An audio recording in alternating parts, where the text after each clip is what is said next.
Hello दोस्तों, स्वागत है आप सभी का फैंटेसी गोस्ट स्टोरीज़ के एक और नए एपिसोड में। और मैं उम्मीद करता हूँ आज की वीडियो आप लोगों को बहुत ही ज़्यादा अच्छी लगेगी। दोस्तों, आज से हमारे चैनल पे आप लोगों को मेरी ही आवाज़ में डरावनी कहानियाँ सुनने को मिलेगी, क्योंकि अब मेरी तबीयत जो है पहले से ज़्यादा अच्छी हो चुकी है। तो अब से इस चैनल पे मेरी ही आवाज़ में आप लोगों को कहानियाँ सुनने को मिलेगी। तो चलिए आपका वक्त न गवाते हुए आज की कहानी की तरफ बढ़ते हैं। लेकिन उससे पहले दोस्तों, अगर आप मेरे चैनल पर नए हो तो चैनल को सब्सक्राइब करके वीडियो को एक लाइक ज़रूर कर देना। तो चलिए आज की कहानी की तरफ बढ़ते हैं। हेलो दोस्तों, मेरा नाम माइकल है और ये घटना मेरे साथ ही पेश आई है। तो मैं आप लोगों को अपनी ही मुझे वाली ये कहानी सुनाऊंगा। दोस्तों, मेरा नाम माइकल है और मैं पिछले 6 मंथ से पार्क रेंजर की जॉब कर रहा हूँ। मुझे ये नौकरी बहुत आसानी से मिल गई थी कि जो पहले वाला पार्क रेंजर था उसने वहाँ की जॉब पता नहीं क्यों छोड़ दी। मुझे ये बहुत अजीब लगा था, लेकिन अच्छे पैसे मिल रहे थे और प्रकृति से भी मुझे बहुत ज़्यादा लगाव है और जानवरों से भी, इसलिए मैंने ज़्यादा कुछ सोचा नहीं और उस नौकरी को मैंने ज्वाइन कर लिया। पहले तो 2 महीने बहुत अच्छे कटे मेरे वहाँ पे, कुछ अजीब नहीं हुआ।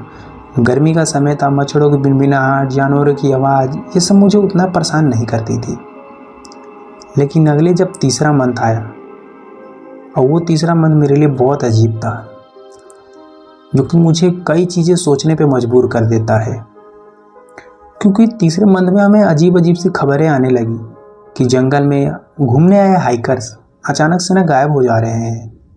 कुछ हाइकर्स तो हमें ये बताते थे कि हमें जंगल में अजीब गरीब आवाज़ सुनाई देती है। हम लोग को ऐसा लगता कि शायद कुछ बच्चे होंगे जो यहाँ हाइकिंग करने आए होंगे और हाइकर्स को डराते हैं, और जो गुम हुए हाइकर हैं उन्हें तो हम ढूंढ ही लेंगे। और हमने इस बात पे ज़्यादा ध्यान नहीं दिया। लेकिन कुछ समय बाद एक हाइकर्स के गुमशुदा होने की रिपोर्ट दर्ज कराई गई और उसको खोजने की जिम्मेवारी मुझे दी गई, क्योंकि वो मेरे ही जंगल के आसपास से कहीं गायब हो चुका था और मुझे अब उससे ढूंढना था। मैंने 10 मील तक पैदल जाके उसे खोजने का फैसला किया।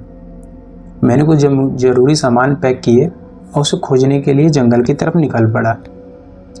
अभी मैं लगभग 4 मील आगे ही गया हूँगा कि मुझे कुछ अजीब सा महसूस हुआ।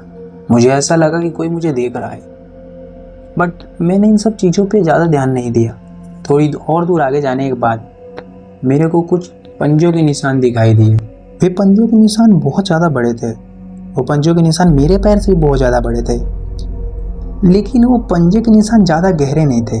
वो पंजे के निशान बहुत ही हल्के थे। ऐसा लग रहा था कि जो कुछ भी जानवर है वो बहुत ही ज़्यादा चालाक और बुद्धिमान है। उसने अपने कदमों के निशान इतने हल्के हल्के रखे थे जिससे कुछ समझ में ही नहीं आ रहा था कि आखिर वो जानवर है क्या। उस निशान का पीछा करते करते मैं जंगल के और अंदर चला गया। जंगल के कुछ दूर अंदर जाने के बाद एक पेड़ के पास वो निशान गायब हो गए, लेकिन उस पेड़ के पास उसके पंजे के निशान बहुत ही ज़्यादा गहरे थे। और ऐसा मुझे लग रहा था कि ये जानवर लगता है एक ही झटके में, एक ही छलांग में उस पेड़ के ऊपर चढ़ गया, क्योंकि उस जगह के बाद उसके पैरों के निशान तो थे ही नहीं और वो ठीक पेड़ के नीचे जाके रुके थे। मुझे समझ में नहीं आ रहा था कि आखिर ये जानवर अचानक से गायब कहाँ हो गया। और मेरे दिमाग में एक बात चल रही थी, कहीं वो जानवर अभी भी इस पेड़ के ऊपर तो नहीं है। मैं थोड़ा सा डर गया था। मैंने तुरंत अपनी राइफल निकाली और उस पेड़ की तरफ टारगेट किया, लेकिन तभी मुझे कुछ बदबू महसूस हुई। थोड़ा और दूर आगे बढ़ने के बाद मुझे झाड़ियों में एक हाइकर्स मिला, या फिर आप ये बोल सकते हैं कि मुझे उसकी लाश मिली। हाँ दोस्तों, उसकी लाश ऐसी थी जिसे देखने के बाद मेरी तो रूह कांप गई। ऐसा लग रहा था जैसे किसी जानवर ने उसके चिथड़े कर दिए हैं। उसकी आंतें तक नहीं थी वहाँ पे। उसके नीचे, ओठ से नीचे के जबड़ा तक उसका गायब कर दिया गया था। इतनी बेरहमी से पता नहीं कौन से जानवर ने उसे मारा था, क्योंकि दोस्तों हमारे पार्क में इतने खतरनाक जानवर नहीं है जो कि किसी भी हाइकर्स का इतना बुरा हाल कर दे। अब मुझे कुछ समझ में नहीं आ रहा था कि आखिर मैं क्या करूं। मैंने तुरंत अपने बेस पे कॉल किया और अपनी लोकेशन बताई।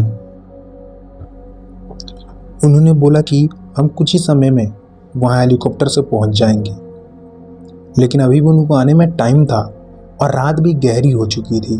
और आप सभी लोग जानते हैं कि जंगल में रात गहरी होना मतलब एक ऐसी चीज़ जिससे कितना भी बहादुर इंसान हो डर ही जाएगा।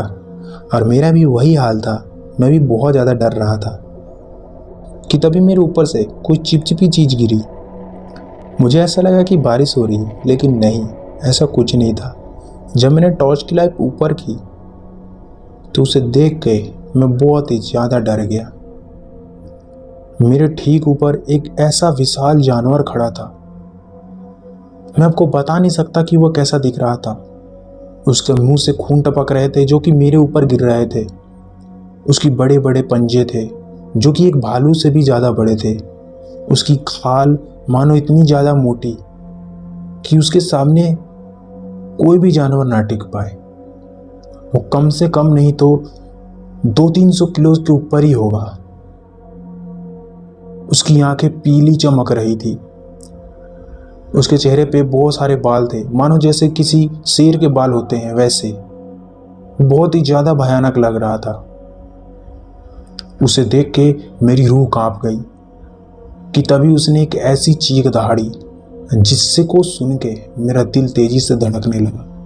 मुझे ऐसा लग रहा था कि आज मेरा आखिरी दिन है कि तभी हेलीकॉप्टर की रोशनी ऊपर से पड़ी, जिसको देख के वे जानवर कहीं जंगल में दूर भाग गया।